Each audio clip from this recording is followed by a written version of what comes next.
Hi, in this video we're going to talk about drafting an argumentative research essay. It's a little bit different than an informative research essay. So we're just going to talk about, generally how to get started on that, what are some things you need to do beforehand, but also how to get your draft going from your bibliography or your annotated bibliography and all those sources, and how to make it more of an argumentative essay and not an informational essay.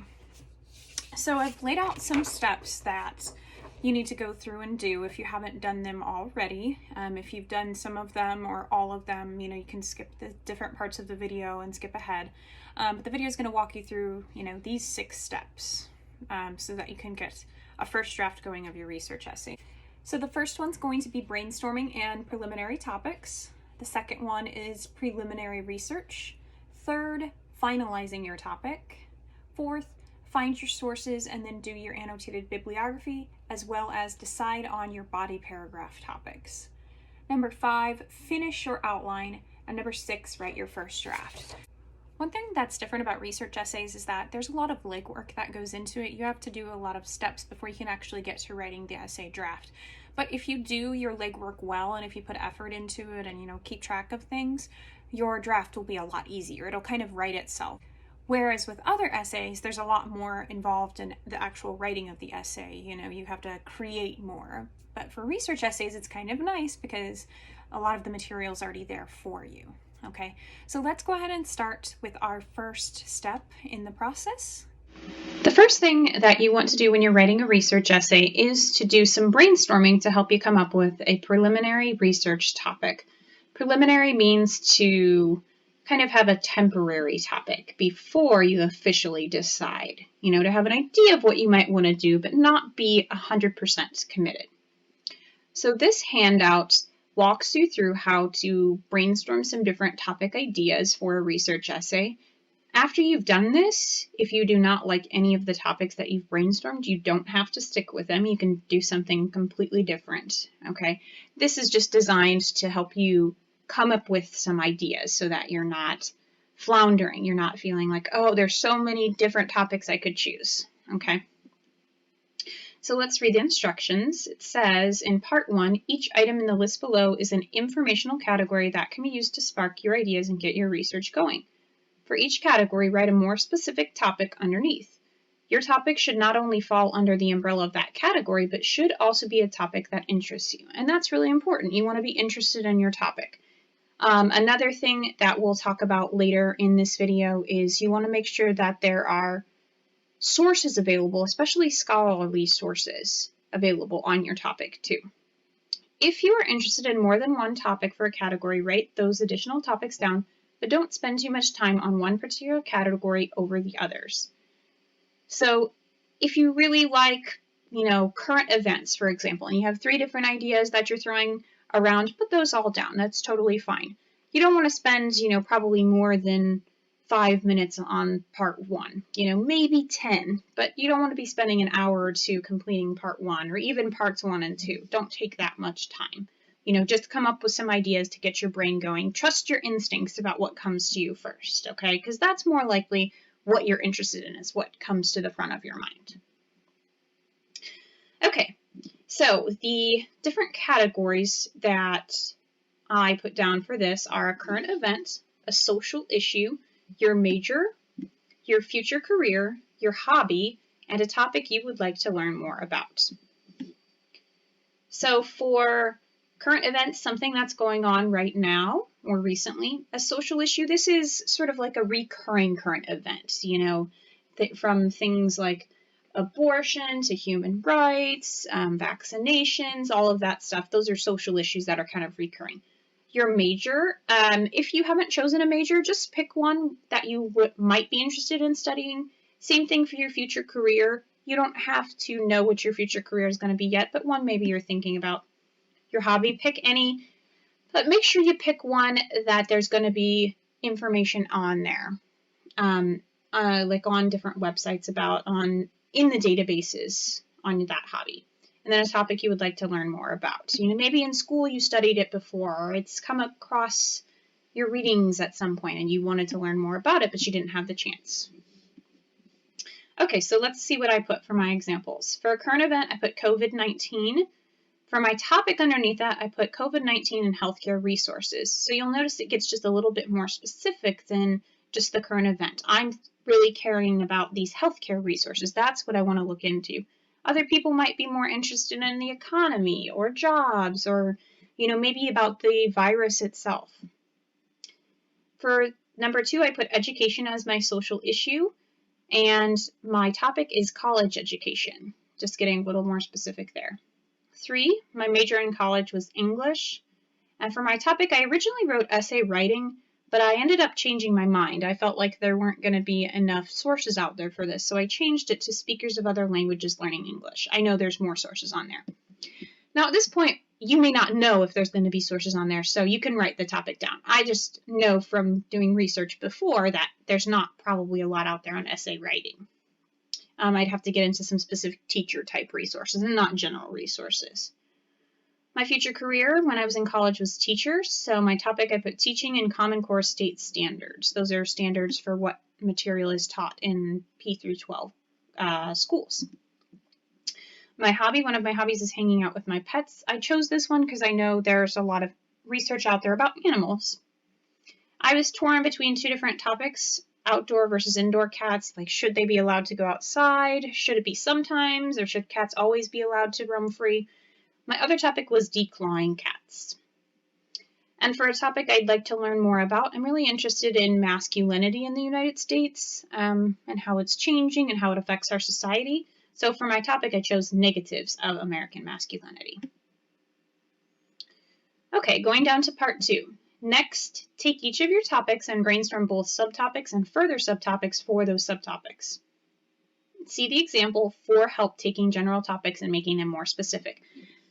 I know those directions are kind of wordy and can be a little bit confusing, but basically what you're doing is you're just getting a little bit more specific each time. Just coming up with things that are very broad and then very specific, so that you have a range of ideas. Let's say you really like this idea, but you can't find anything this specific, then go less specific. If being too broad, there's too many resources on zoology, go down and become a little bit more specific. It just gives you some more freedom in finding something that's related to your topic. So the example, your major is zoology, your topic animals, your subtopic wolves, it gets a little bit more specific and closer to where you need to be. Your further subtopic, more specific but not too specific. And your further subtopic, differences between Canis lupus gregori and Canis lupus familiaris. More specific, perhaps too specific. It can be okay to use a very specific research topic as long as you can find enough sources for it. So that can be the danger of using something that's too specific, is there aren't resources available. You can't find anything. Okay, so let's see what I put for the example. For a current event, my subtopic was the American healthcare system cannot support mass illness from COVID-19. My further subtopic, there are not enough workers in the American healthcare system to fight mass illness. So you'll notice that I was talking about the American healthcare system here, and then I got more specific about the workers in the system. But this right here with the mass illness, I just kept it as mass illness instead of mentioning COVID-19. I decided to make this less specific and make it more broad, and I made this part up here about the workers in the healthcare system more specific. And that can happen, it just kind of depends on how your ideas change as you're writing this. For my second brainstorming, my subtopic was a college education is beneficial for most people. My further subtopic, a college education better prepares young people for adult life. I think I could write an essay about either one of these topics. If I chose to go with my subtopic that it's beneficial, then I could use this as a topic sentence in this essay. Number 3, my college major subtopic, English is a beneficial language for speakers of other languages to learn. So talking about, learning it and speakers of other languages and that it's good. My further subtopic, English is the most beneficial for speakers of non-top 10 languages to learn. So I'm going to be focusing in on people who do not know a top 10 language in the world, such as Mandarin Chinese, Spanish, Portuguese, French, and others. My future career, teacher, my subtopic, The Common Core state standards have helped give uniformity to P-12 education, but they have not improved student learning and knowledge. My further subtopics: students are performing worse than they were before CCSS was instituted. Other factors must play into students not learning than the uniformity of learning content. Number 5, my subtopic, I ended up choosing declawing cats, and I said that declawing cats is inhumane and should be banned unless performed for the cat's own health and wellness. My further subtopic, cats often have poor mental and physical reactions to declawing. With number 4 and number 5, I think these give you good examples of how you can make your subtopic specific, but not too specific. You'll notice I still left it broad in talking about mental reactions and physical reactions. There's still more room to grow there. Here in number 4, I said that they're performing worse, but I didn't say how. And other factors, that's leaving it still broad enough. And my last topic. My subtopic I chose, American masculinity has been detrimental to our society in more ways than one, but it cannot be gotten rid of entirely. Here, I don't really like this phrase, gotten rid of. It's not one of my favorites, but since this is just my brainstorming, I'm going to leave it. I can even leave it for my outline. I don't really need to worry about it too much until I get to my draft. My further subtopic, I chose American masculinity and the connection to mass shootings. So specifically, I would want to look at the mass shootings and the effect. If I started doing my research and couldn't find enough sources on this, then I'd go make it more broad and go back up to this subtopic. All right. Now you have topics that are suited to your research essay and are narrow enough to not overwhelm you as you research and search for your sources. Choose one of your subtopics and start researching it to begin the next step in the research process. Okay, so you generally want to start with one of these subtopics, whether it's your subtopic or further subtopic, but if you can't find anything, go back up. Okay. For my preliminary research topic, I'm going to choose a college education is beneficial and start some research on the positives of a college education. When you start your preliminary research, you're going to want to use your university's library website. It will have access to databases and paper books as well as ebooks. The databases are going to be really important because what they do is they are websites that your library pays a subscription to in order to have access to lots of different newspapers, magazines, and scholarly journal articles. Okay, so you want to use those from your library. Make sure you're logged into your library's website or you're on campus using it, because sometimes you can't get into the databases unless you're logged in or on campus. If you don't have that option, you can also use Google Scholar. Google Scholar uses free scholarly sources. However, just keep in mind that some of those free sources are not full articles. So when you're using Google Scholar and also when you're using the library databases, make sure you use sources that are full text. You don't want something that just has an abstract. That's just a short summary of the piece and not the entire thing. Okay. So I've already gone to my university's website and I have pulled up some of the databases that I like the most, just to show you what it is like to use some of them.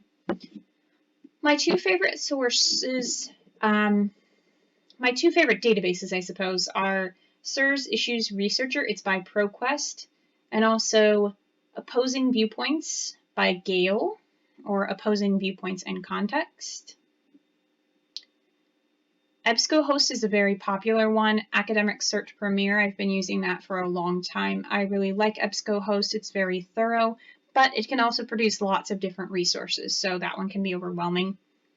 EBSCOhost has specific databases. I really like Newspaper Source Plus. This gives you a lot of current news that's happening right now. And then LexisNexis is great, and the one I use through my library is Nexis Uni. Okay, so those are 5 different ones. As I said, my two favorites are SIRS and Opposing Viewpoints, especially for argumentative research, because they're going to kind of give you different sides of the story and help you decide, oh, which one do I want to do? Okay, so for preliminary research, the goal is to find out if there are enough scholarly research articles available on this topic. So I'm going to start with education. And the thing I like about Source Issues Researcher is that it'll give you sources. Here you say newspaper, and then it'll also give you issues. Let's see if we can find one. It's not showing up here, but I'll show you how else to get to it. So we can go through leading issues, school, family, and youth. And then it gives us all kinds of education-related issues. We have higher education/college education. We're going to click on that. And here it provides us with a question: is a college education worth the cost for all students? Here's the first viewpoint: a college education provides better career opportunities. Viewpoint 2, a college degree does not guarantee employment, and many college graduates are burdened with student loan debt. I actually ended up using several of the sources here for my annotated bibliography, which we'll get into in a little bit. Okay, it gives you a timeline. Sometimes it'll give you a picture, this little comic here, some different questions that you might want to think about. It'll give you related topics. Let's say, you like college, but you decide you more want to do college environment or fraternities and sororities. So that gives you some things to think about. It'll also give you a summary about it. And if you choose to cite or choose to quote this, it'll give you a citation as well. Okay. For Gale, I went ahead and searched college education and better jobs. Now I only found a few sources, so I'm going to make it a little bit more broad and put in college education. You'll see here academic journals, biographies, news, magazines, images. So, it gives me exactly the sources I need. I'm going to click on viewpoints to see what are some of the different viewpoints that it has. A college education is a right. Blame federal government for inflation and higher education. Okay, so just some different topics that go along with that. Okay. I can search these databases as well. And I want to spend, probably 20 minutes or so searching through these to figure out, is this a topic that I want to do? Okay, I already did that before this. And what I decided on was the benefits of college education. Okay, but these 20 minutes you should spend figuring out, oh, is this definitely the topic I want to do? And I did decide, yes, that's what I want to do. I found plenty of resources on it, so that's going to be what I want to write about. All right. So after you've done that preliminary research, you're going to finalize your topic and say, okay, this is the topic I'm going to go with. It doesn't mean that you can't change it, but you want to kind of have it set in stone so that you can start looking for resources. Okay. After that, you're going to find your sources and put those sources in an annotated bibliography. Now, if you're not required to do an annotated bibliography, you don't have to do one. But a lot of research essays, it is required to do that. Okay, so like I said, I ended up using some of these sources, and some of them will provide citations, which is nice. Okay. So I ended up using some of these sources here. So we'll talk a little bit about how I'm pulled from these sources and put them into the annotated bibliography now. Okay, so going over to my annotated bibliography, I didn't completely finish the annotated bibliography. I did the first entry completely, and I did it in list form, in the paragraph form. And then the other entries, what I did was I put the citation, and then I put how I'm going to use it, the applicability. So I pulled in some quotes for that. Later on, I'll go back and finish everything. And in another video, I talked about how maybe your annotated bibliography doesn't have to be this long. Mine is just maybe a little bit longer because I'm used to writing long things, okay? So I found my sources. This was the textbook for my class, so I went ahead and cited that first and pulled in some quotations here. Since it's a book, I made sure to write down the page numbers. You're always going to want to do that in your annotated bibliography, because you want to make sure to be able to go back to the annotated bibliography and find the exact page number it was on in case you need to go back to that page for some reason. And you're going to need that page number for your MLA in-text citation too. Okay, so let's skip down to the next one. Is college still worth the cost? I copied some quotes into here. Still over a lifetime. I think I'm going to take out this still part. And you can do that, and you don't have to put the ellipses, the 3 dots. The only time you would put in ellipses is if you were going to take out something in the middle of the quote. If I say I wanted to take this out, I might do that. put the ellipses there. I think the number looks good, so I'm going to keep it in. You'll notice that this does not have a page number because it's an online article. Okay, so it doesn't actually have page numbers. The next quote, lifetime earnings shouldn't be in the top 3 things that you base your major decision on, in part because job satisfaction matters. Here you'll notice with those brackets that it's got an additional word in the brackets. That's because I added that word in. Without this word, it's hard to understand what the decision is about. But the article, it does mention it. It just mentions it in a previous sentence, and I didn't need to quote that sentence. And quote number 3 from this source. The biggest risk of attending college is not graduating because you still have the debt but don't have a degree. Again, I added these words in here for clarification and to shorten it up. Okay, here's my third source. Again, citation and quotes. Like I said, I'm going to finish the annotated bibliography later. Citation, quotes. Citation, quotes. Citation, quotes. Citation, quotes. Citation, quotes. I think this is the last one. Citation, quotes. You'll notice that some of these are kind of long, like for number 8. I probably need to cut that down a little bit. I'm probably not going to need this long of a quote. The essay that I'm writing this for is only 4 to 6 pages, so I don't need it to be that long. Also underneath number 9, you'll notice that I have another link to a source. I'm not 100% sure if I'm going to use this, but I wanted to keep the website down just in case I do decide to use this, okay?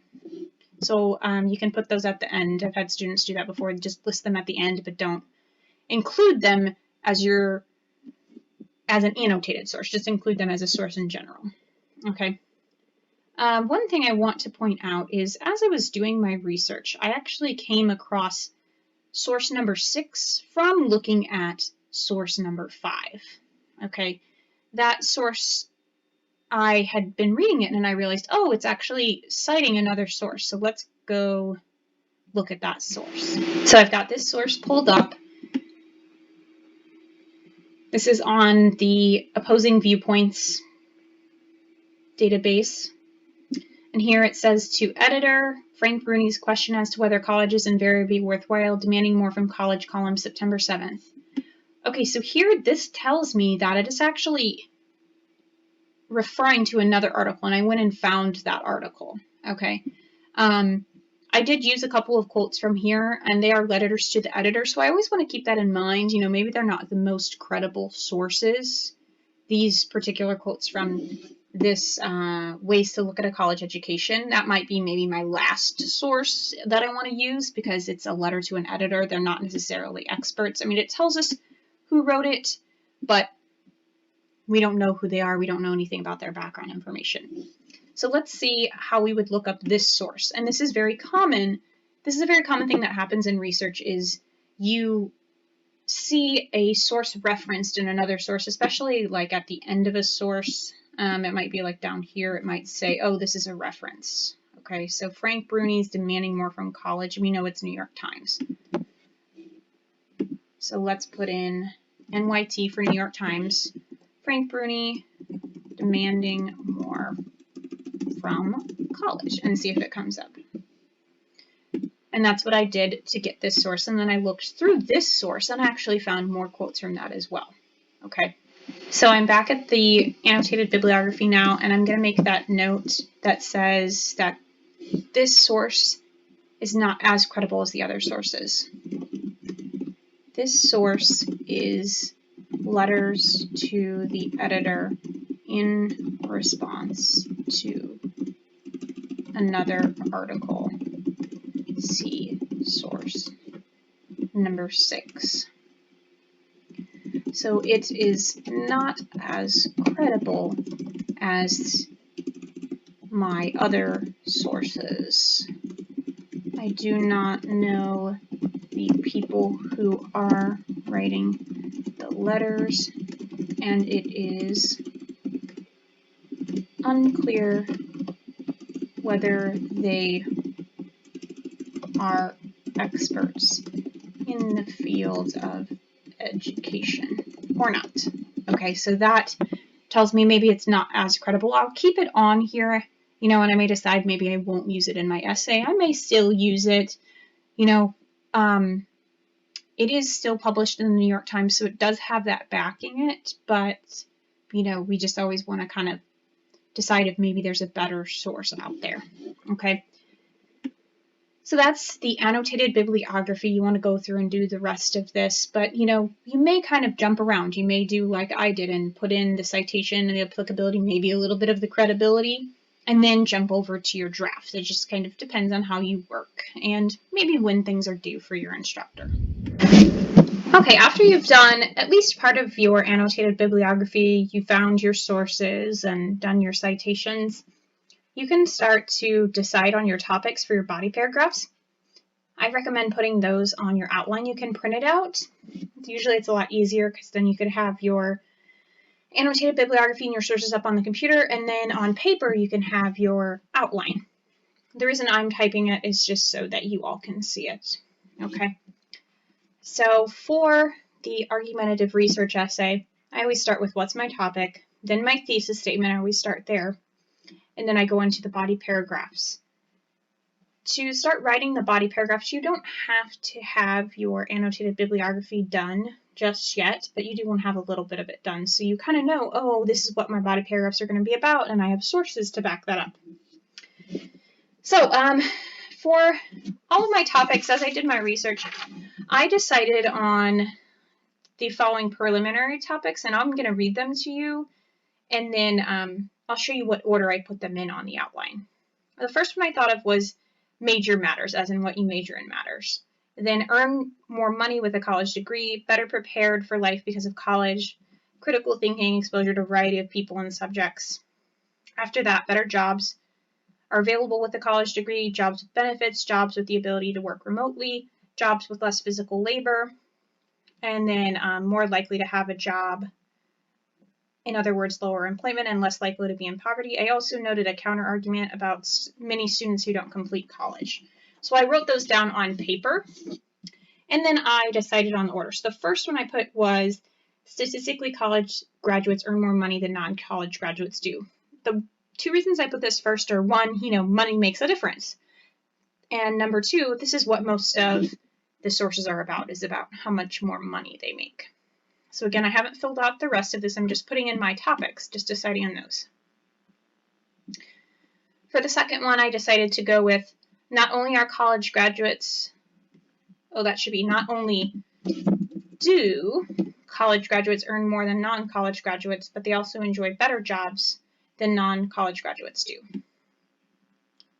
Third body paragraph, unemployment rate is lower for college graduates and they are less likely to be in poverty.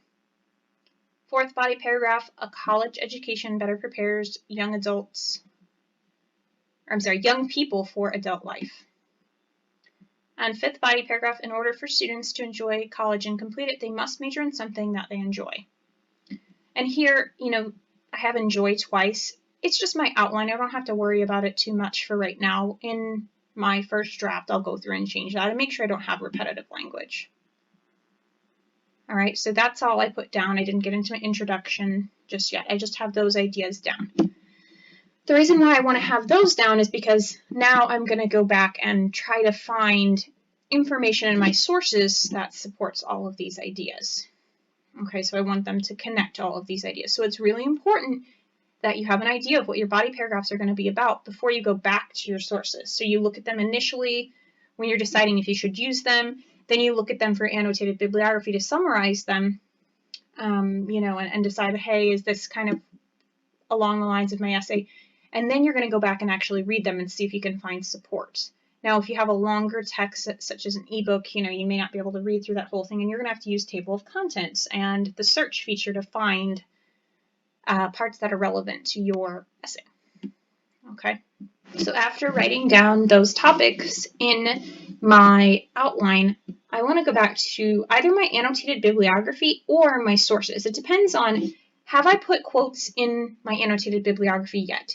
If I haven't, then I need to make sure that I go back and I actually finish my annotated bibliography. Okay, so after you've finished your topics for your body paragraphs, go back and finish your annotated bibliography.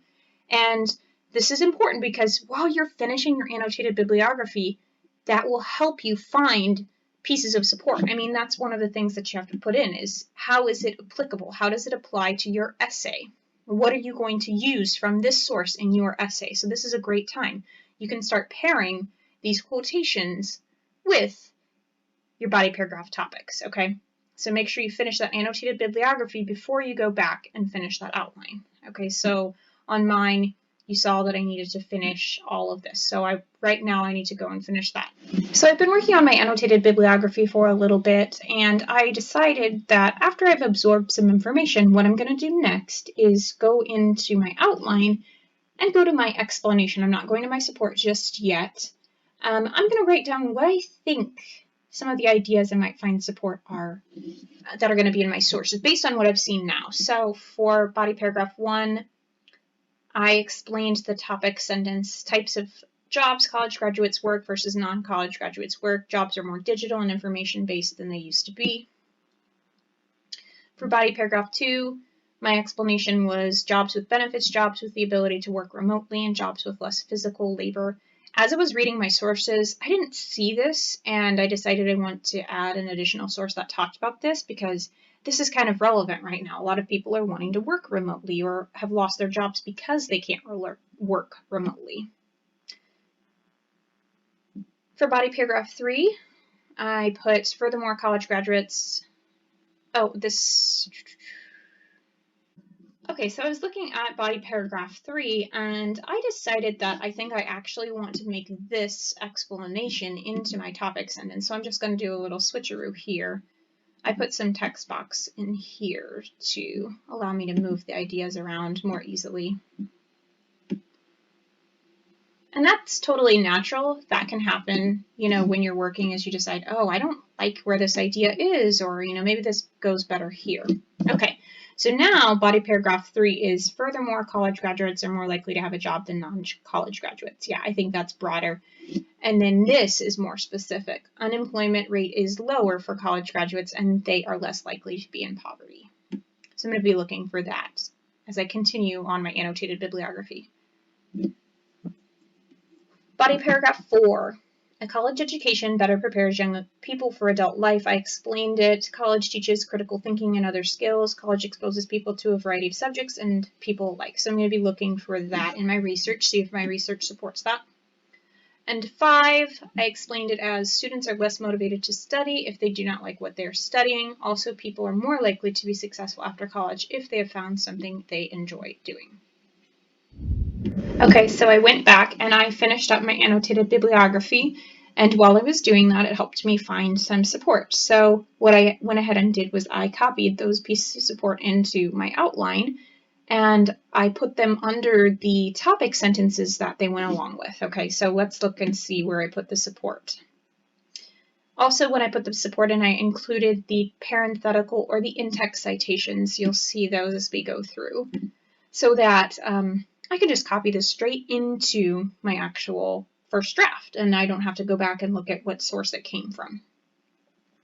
So body paragraph 1, it's about earning more money. The quotes that I chose: over a lifetime, college graduates earn about $9,000 more relative to high school graduates. College graduates still earn far more than those who never got an education behind high school, blah, blah, blah. For most students, experts say it remains financially worth it to go to college despite rising tuition and opportunity costs. I thought that was an important quote because, things have changed. When my dad went to college, he paid $1,000 to go to college, and that's a lot different than it is nowadays, but it's still financially worth it. Body paragraph 2, that was the one about better jobs. So let's see some quotes about that. Individuals with higher education levels earn more and are more likely to be employed. I think we could take this part about earn more. We don't need that. So we'll put in those ellipses there. We never want to have extra words in quotations that we don't need because it kind of clogs up our essay. I know it seems tempting to do this because, you may be trying to get to a length requirement, but instead of doing that, try explaining your ideas more. Focus more on explaining rather than bulking up your paragraphs with quotations. It's pretty obvious to us professors when you've put in long quotations that take up your entire paragraph. Okay, so try not to do that. They enjoy benefits such as retirement account and health insurance. About 60% of people who said they work in management, business, and financial operations told the BLS, that's the, let's put this in, let's put the Bureau of Labor Statistics, that they could work from home, but fewer than 10% of workers said that they could do so in categories described as services, construction and extraction, installation, maintenance and repair, production and transportation, and material moving. So a lot of those physical labor jobs. Talking about inequality here, only almost 52% of those with a college education or higher said they could work from home, but only 4% of those with less than a high school diploma said that they could. And then also in 2015, among employed workers overall, more than 1/3, 36%, had completed at least a 4-year college degree program. But college-educated workers accounted for about half of the employment in occupations requiring higher social skills. Let's take out this first sentence. We don't need that in this paragraph. Meanwhile, only 14% of workers in jobs requiring higher physical skills were college educated. The education level of the majority of workers in physical skills jobs was high school or less. So I think that one needs some more explanation, but that quote goes there. Body paragraph 3, that's the one about having a job and unemployment. The unemployment rate for individuals aged 25 and older with at least a bachelor's degree has consistently been about half the unemployment rate for high school graduates. So high school graduates, if their unemployment rate is 10%, then those who are 25 older with a bachelor's degree, it's 5%. In 2018, 4% of bachelor's degree recipients aged 25 and older lived in poverty, compared with 13% of high school graduates. Thinking on this, actually, this statistic doesn't seem like it's a lot, but you have to keep in mind that there's probably people that, they're unaware of that live in poverty, so these numbers may actually be higher, but they probably go up statistically. So if this is actually 8%, then this is probably 17% of people. Okay, preparing young people for adult life. This one I can just tell from looking at that I need to cut down these quotes. I had a lot to say about this. Now, one thing that I might decide to do here is that I might decide that I actually want to do 2 paragraphs on this because I have so much. It's just going to kind of depend on how my writing goes. For now, I'm not going to go through it. It's going to take a little time. I'll skip that. And then body paragraph 5, that was the one about majoring in what you enjoy. First quote I chose was lifetime earnings shouldn't be in the top 3 things that base your major decision on, in part because job satisfaction matters. So it's talking about major and being satisfied with your job. My father told me that I was only going to college once and that while I was there, I had better study what I wanted. That's one quote. Edmondson also says, education is about finding what form of work for you is close to being play work you do so easily that it restores you as you go. Having found what's best for you to do, you may be surprised by how far you rise, how prosperous, even against your own projections, you become. So talking about you can be prosperous, depending on if you're passionate in that field. Furthermore, Edmondson writes, if you advance as Thoreau asked us to do in the general direction of your dreams, you may have them. When we expend our energies in rightful ways, Robert Frost observed, we stay whole and vigorous and we don't get weary. All right, so I pulled in my support there. I also pulled in my support for my counter-argument and refutation from one of my sources. Now that's for the refutation proof that I pulled it in. I put in, given the high payoffs of post-secondary education to both individuals and society as a whole, it's important that we increase college opportunity for all who can benefit and also improve completion rates. Okay.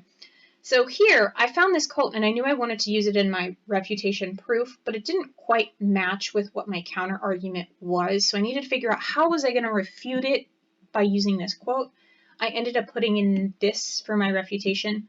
We need to increase completion rates, encourage students to take a gap year, and find more money to help students pay for college so we can continue to encourage students to go to college to improve themselves and their futures. Now remember, this is only my outline, and I don't even have to write a complete sentence in here. I did write a complete sentence, but I might change that later when it gets to my draft 1. I may add more things to this too, so, okay. So that's putting in your source material. After you finish that, I suggest going to your introduction and your conclusion. I tend to leave these fairly open-ended in my outline because it may change based on what I write in my body paragraphs. I know it seems kind of weird to do your introduction and your conclusion last, but they'll be a lot easier if you do them after you've written some of your body paragraphs, because you'll be able to pull information from your body paragraphs or relate to information that's in your body paragraphs, okay? So what I put for my hook lead-in is define non-college graduates, because I talk about, different types of non-college graduates in the source material. So no high school diploma, a high school diploma, or went to college but did not get a degree. So talking about those different things. For summary of the issue, benefits of not attending college, but lead up to that it's more beneficial to attend college. So I decided that I want to kind of build up the opposite argument. This is something that you can do, but then eventually say, well, this is true, but it's not the perfect solution, or this is actually better to do this. For my conclusion, I jotted down a couple sentences. College is not the only option people can take to create a better future, but it is very beneficial for most people to pursue and achieve a college degree. They will be more likely to have a job, and a better job at that, and they will be more knowledgeable people as a result of college. If people choose not to pursue a college degree, it can be very beneficial to get a certification in lieu of a degree. You'll notice that it's kind of choppy. It jumps into this, and also, there's some things underlined from, Microsoft Word checking over it. Remember, this is only your outline. You don't have to, fix everything right now. Okay, so moving from the outline into the first draft, if your outline has been filled out pretty thoroughly, it can be easy to move to your first draft. And some students actually will kind of do the outline and do the draft simultaneously. For me, I prefer to write everything down on the outline first, just to get my ideas out there, instead of, kind of going back and forth and having to write and worry about grammar and all of that. Okay, so that's what I do. And what I went ahead and did was I opened up my draft and I just pasted all of the information that I had from the outline. And I knew that I had some long sources. Okay, so I know that like this paragraph right here, it's probably not going to be that long. I'm going to have to take some of this information out. Okay, another thing I did was I started my formatting. I put in the heading, the title. Oh, this isn't going to be my final title. And I put in the page numbers. I can also come down and put in my works cited page. Okay, to do that, go to the last line and hit Control Enter or Command Enter if you're on a Mac. Center it, put works cited. And then you can copy and paste your sources from your annotated bibliography.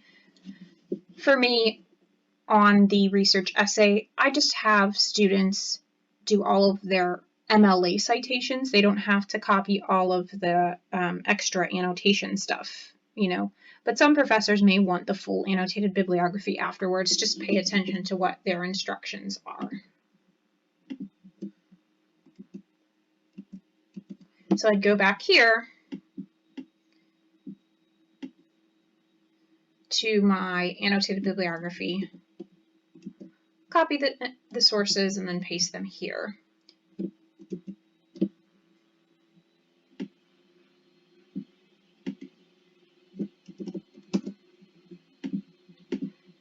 And you put them in alphabetical order by the first word, skipping words like A. So this source actually comes before this one.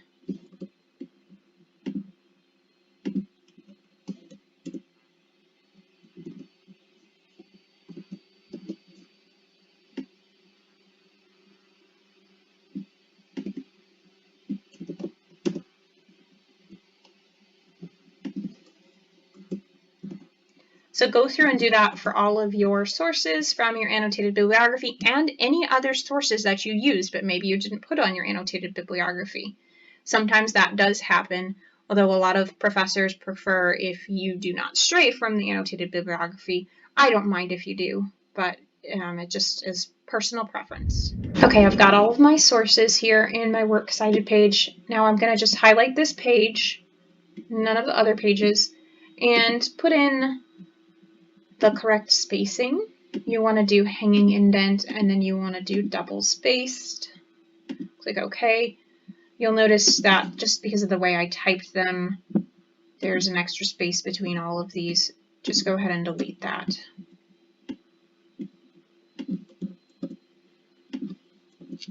Now it's looking like maybe my margins are a little bit off in this, but I can fix that later. One reason why I suggest getting the works cited page done is because then you won't forget to do it at the end. Also, it'll kind of make you feel more accomplished to have this part done, so sometimes that can help too. Let's see, let's look at our margins and make sure those are normal. Okay. All right, so we've got our works cited page in there, and you'll notice they're in alphabetical order again, skipping unimportant words like a, and, or the. So now what I'll want to do is to go back through and start reading this and start connecting my ideas, okay? Because I have topic sentences and some explanation, but some of the explanation, as you see here, is not in a complete sentence. And then it goes straight into a quote. Do I want to use a signal phrase for that quote? Do I need something in between the quote and the explanation? And then it goes straight into another quote. You never want to do that. You always want to explain your quotations, okay? So let's see what we have here for this first paragraph. Statistically, college graduates earn more money than non-college graduates do. One reason why college graduates earn more money is because the types of jobs college graduates get tend to pay more, and then a semicolon. They need more expertise and degrees, so they often pay more money, though this is not always the case. You'll see here, I like to keep my notes here, and I won't delete this until after I've finished putting all of this down.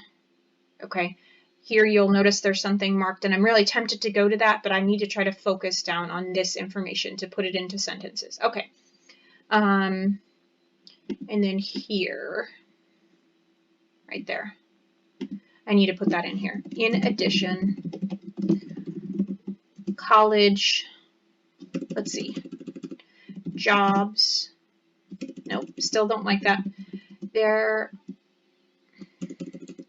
The types of jobs that are available now are often information-based or digital, and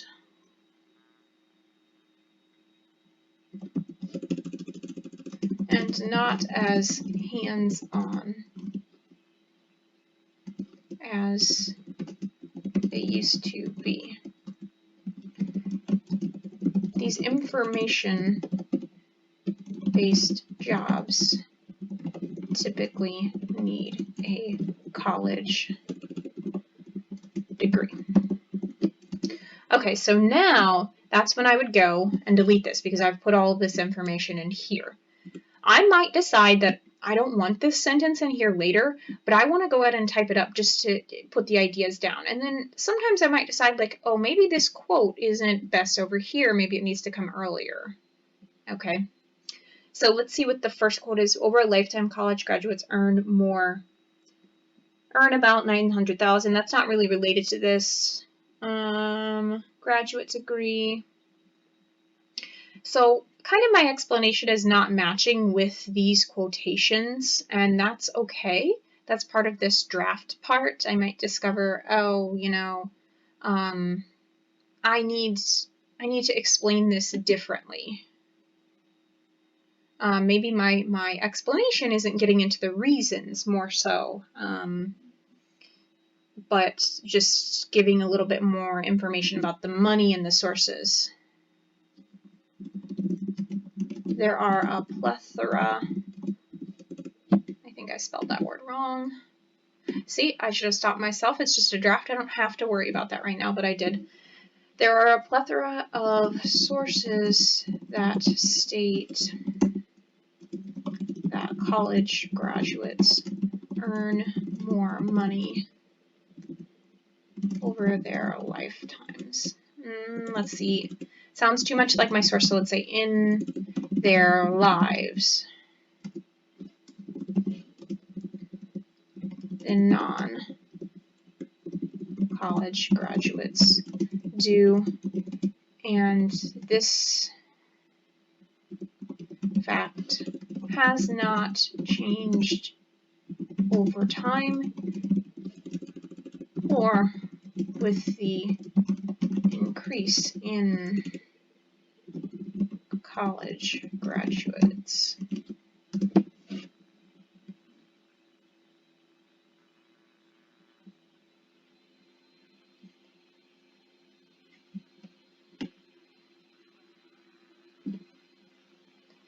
I think I want to pull in this quote. All right, so I'm going to do what's called cut, which is Control X or Command X if you're on Mac.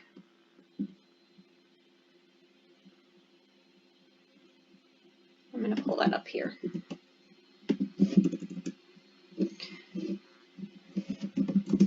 And then I'm going to use a signal phrase. The article is college worth.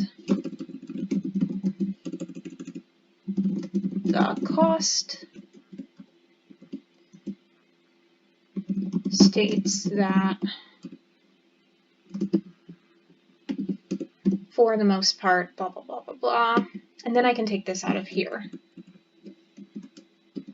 I want to read this to make sure that there's all of these words I want to hear. For most students, experts say it remains financially worth to go to college despite rising tuition and opportunity costs in relation to increasing wages for workers holding only a high school diploma.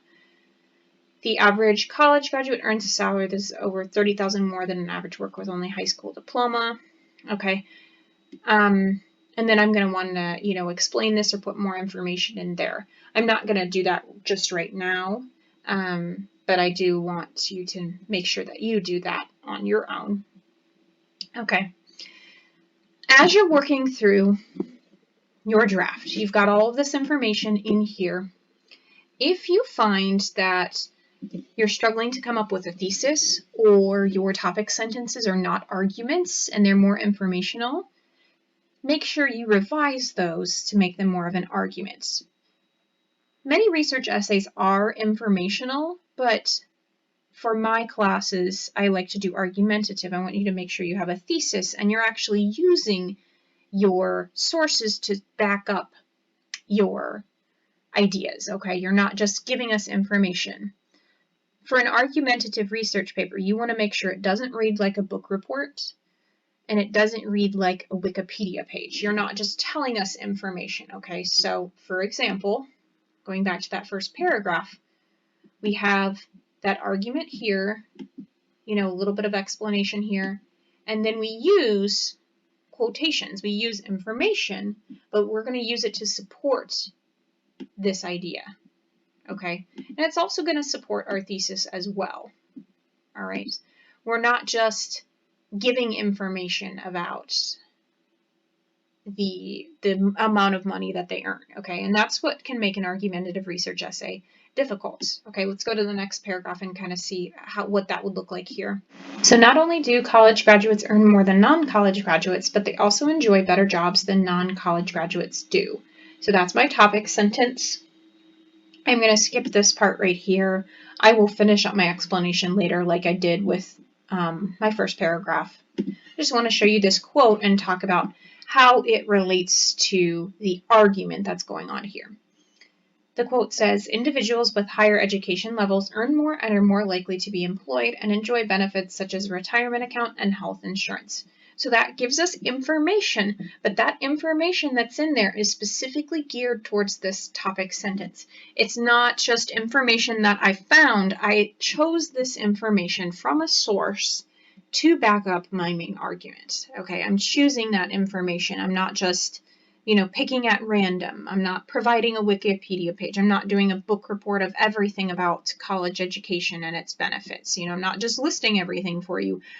I'm making an argument. Think of it as if you're having a debate or a discussion with a friend and you want to persuade them to at least see that there are benefits to a college education. One of the best ways to persuade them is that, you're going to present your arguments, but you're also going to present source information to back up what you're saying, back up your arguments.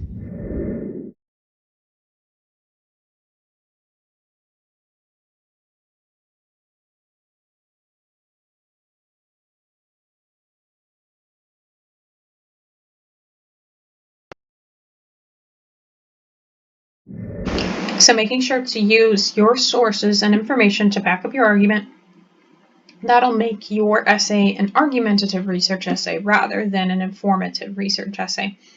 Also, having that counter-argument and refutation, that's more on the argumentative side. That makes our argument credible. It's not so much informative, although you could do, a compare and contrast or, two different sides for an informational research essay. But generally, this kind of thing is going to be found in an argumentative research essay. All right, so we walked through these 6 steps in this video. If you have any questions or concerns, just contact me, put a comment, send me a message, and we can talk some more about it. Thanks for watching. Bye!